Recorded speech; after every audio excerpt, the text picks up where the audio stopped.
चारे चौखंटी मोरे बाबा के बखरिया, पर गई मिलिया के पेड़ हो।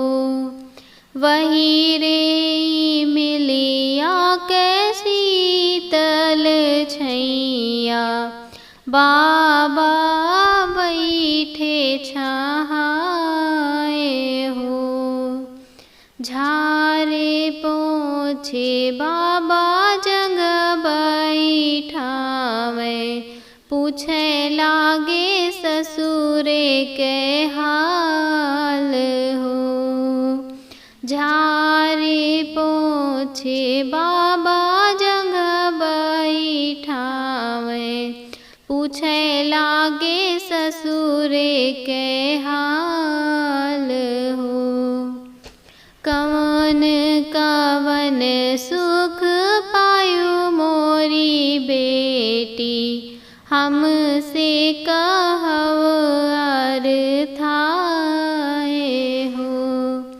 कवन कवन सुख पायु मोरी बेटी, हमसे कहव अर्थाए हो। दूध भात बाबा हमरा भोजनवा, सरसों तेल स्नान हो। दूध भात बाबा हमरा भोजनवा, सरसों तेल स्नान हो। साड़ी के अचरा बाबा ओढ़ना बिछौना, भुइया पलेटवा केल हो।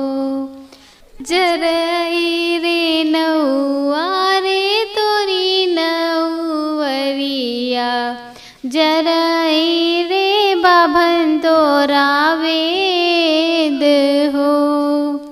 जरई रे नौआ रे तोरी नौवरिया, जरई रे बाभन तोरा वेद हो।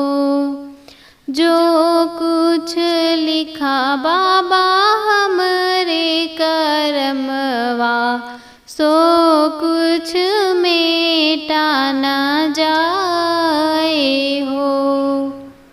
जो कुछ लिखा बाबा हमरे करमवा, सो कुछ मेटा